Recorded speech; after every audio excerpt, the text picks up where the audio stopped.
on se pose toute la question, à un moment ou à un autre, pourquoi est-ce que c'est si difficile de construire quelque chose de solide? Hmm.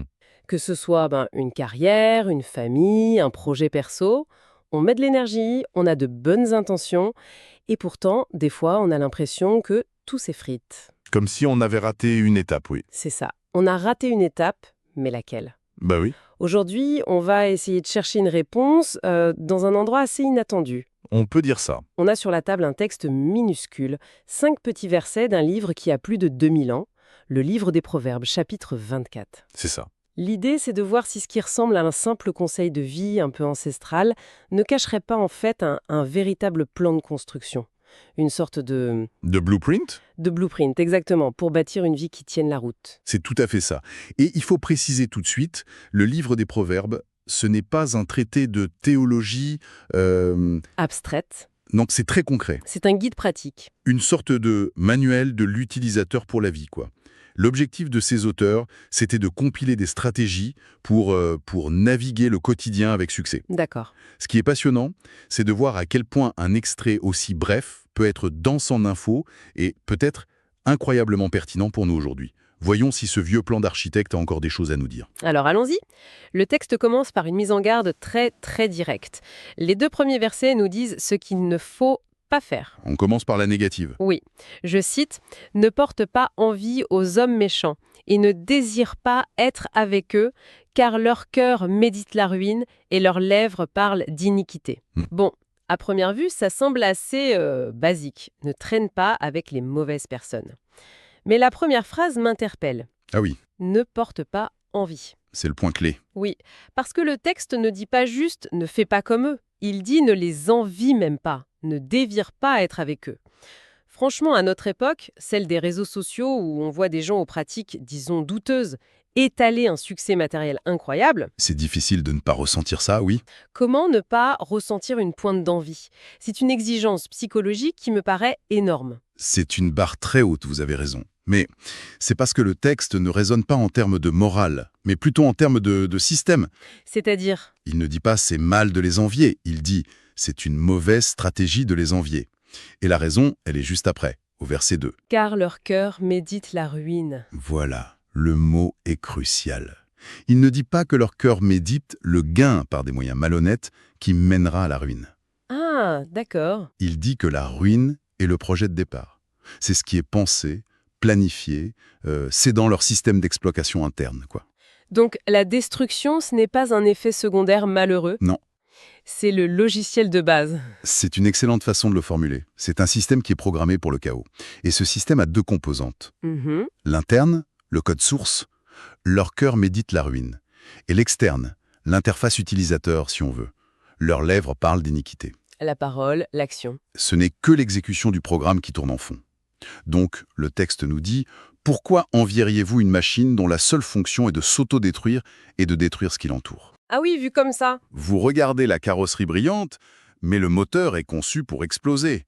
C'est une mise en garde pragmatique, pas morale. C'est comme conseiller à un investisseur de ne pas mettre son argent dans une boîte qui va... Qui va faire faillite. Exactement. Vu comme ça, c'est beaucoup plus clair. Ce n'est pas un jugement de valeur, c'est une analyse de risque. Le texte dresse un grand panneau « Danger, structure instable, ne pas approcher C'est ça. ». D'accord, donc on sait quelle voie éviter. Mais bon, fuir le danger, ça ne suffit pas pour construire un abri. Alors quelle est l'alternative? Que nous dit le texte sur la bonne façon de construire? C'est là que le texte bascule complètement. Après avoir décrit le chemin de la déconstruction, il nous offre le plan de la construction. Et pour ça, il utilise une métaphore simple, universelle, La maison. la maison. Oui, les versets 3 et 4. Je lis. « C'est par la sagesse qu'une maison s'élève, et par l'intelligence qu'elle s'affermit. C'est par la science que les chambres se remplissent de tous les biens précieux et agréables. » Voilà les 3 piliers. Alors là, on a 3 ingrédients. Sagesse, intelligence et science. Honnêtement, pour moi, ces 3 mots sont un peu... des cousins germains, j'ai du mal à saisir la nuance. C'est une très bonne question. Pourquoi en utiliser 3? Qu'est-ce que ce serait une maison construite avec de la sagesse, mais sans intelligence, par exemple? C'est la question fondamentale. Et la distinction est tout sauf anecdotique, c'est le cœur du blueprint. Ces 3 thèmes décrivent un processus en 3 étapes, logiques et non interchangeables. D'accord. On peut les voir comme le pourquoi, le comment et le quoi. Développer un peu. Bon, le premier terme, la sagesse, orma en hébreu, c'est la vision d'ensemble. C'est la capacité à voir où construire, quel type de maison construire, et surtout pourquoi la construire. C'est le plan directeur. La vision stratégique, voilà. C'est le pourquoi. Sans la sagesse, on ne commence même pas à construire. Ou alors on construit au mauvais endroit une maison qui ne répond à aucun besoin réel. D'accord, donc la vision. C'est l'étincelle de départ. Et l'intelligence alors? L'intelligence, tevuna, c'est la capacité de discernement, de compréhension des structures. C'est le comment, Le concret. le très concret. Si la sagesse dit « construisons une maison familiale sur cette colline », l'intelligence dit « alors, voici comment on doit creuser les fondations pour s'adapter à la pente, voici les matériaux qui résisteront au climat, voici le plan des murs porteurs ». Ah oui. L'intelligence affermit la maison. Elle transforme la vision en une structure solide, durable. Pour répondre à votre question, une maison avec de la sagesse mais sans intelligence, ce serait une idée brillante. Qui s'effondre à la première tempête. Exactement.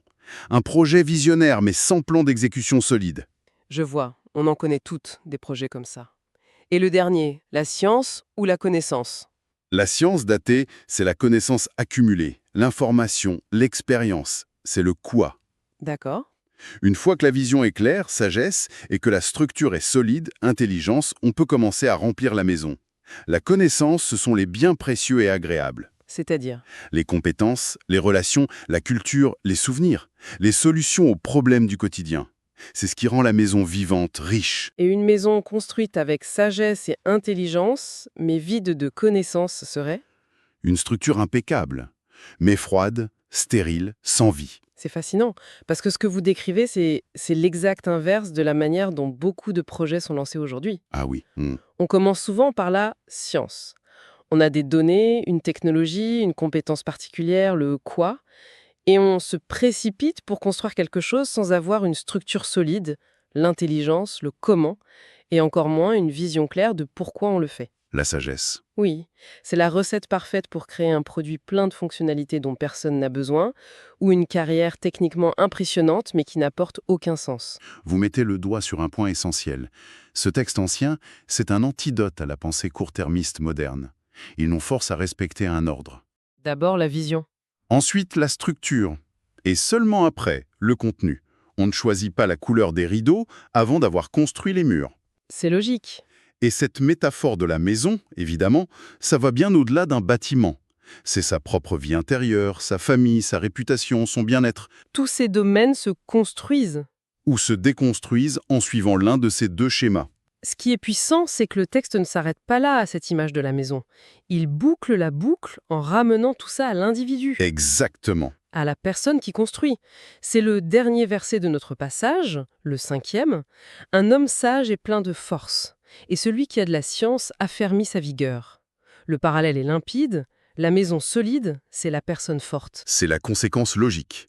La sagesse, ce n'est pas une vertu passive, une sorte de culture générale pour briller en société, quoi. Non, C'est une source de force.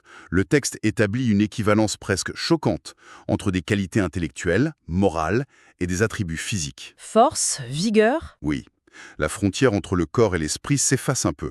La vraie force, nous dit ce passage, n'est pas une question de muscles. C'est le produit direct d'une vie bien construite. Et on retrouve ce mot-clé, affermi.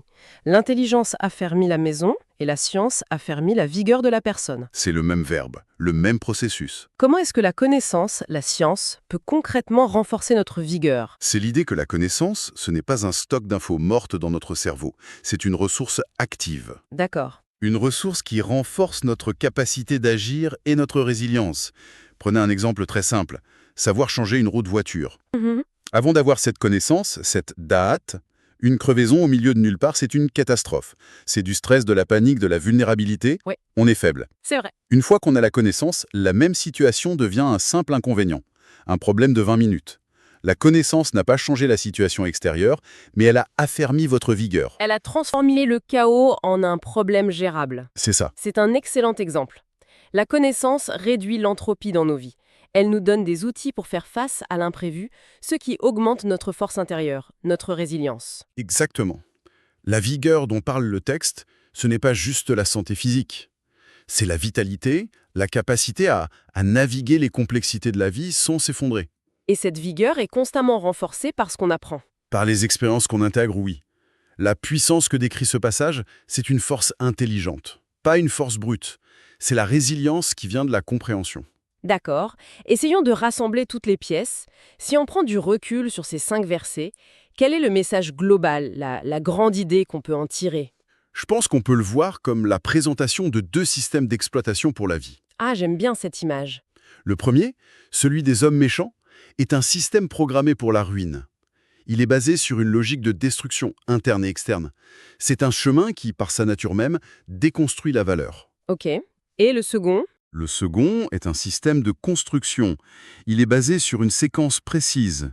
La sagesse, le pourquoi, pose les fondations. L'intelligence, le comment, bâtit la structure. Et la science, le quoi, remplit l'édifice.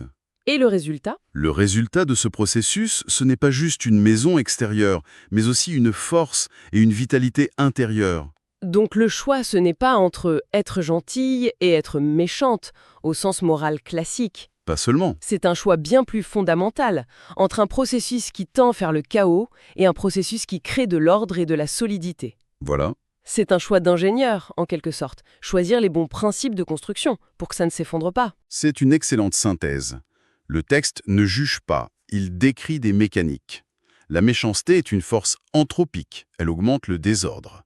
La sagesse est une force créatrice, ordonnatrice, qui bâtit de la structure. Et de la richesse de vie, de la force. C'est un choix entre 2 physiques, 2 dynamiques. C'est incroyablement dense pour seulement 5 lignes. Et ça laisse même une porte ouverte, une question en suspens pour nous faire réfléchir. Ah oui. Le verset 4 dit que la connaissance remplit les chambres de tous les biens précieux et agréables. C'est très général. C'est vrai. Le texte nous donne le processus pour construire la maison, mais il ne nous dit pas quel meuble installer en premier. Ah, c'est vrai, il nous laisse le choix de la décoration. Précisément. Et ça soulève une question importante. Si l'on suit cette logique de construction à la lettre, d'abord la vision, puis la structure solide, quel serait le tout premier bien précieux que la sagesse déciderait de placer dans cette maison, une fois qu'elle est bâtie et sécurisée? Quel est le trésor inaugural? Voilà. Le texte ne le dit pas. Est-ce que c'est la paix intérieure, le soulagement de savoir que les murs sont solides? Ou la sécurité, le sentiment d'être enfin à l'abri? Peut-être la joie, le simple plaisir d'habiter un lieu bien fait?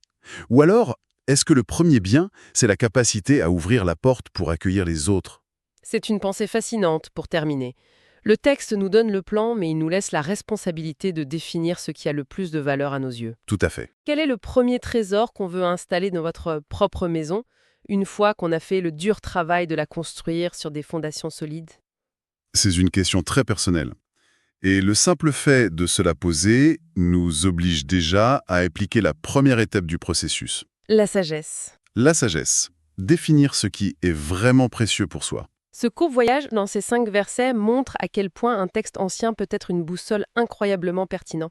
Il ne nous donne pas des réponses toutes faites, mais un cadre de réflexion. Un cadre pour construire. Pour construire une vie qui ne soit pas juste une accumulation de choses, mais une structure forte pleine de sens et de vigueur. Une maison où il fait bon vivre. Merci beaucoup pour cette exploration.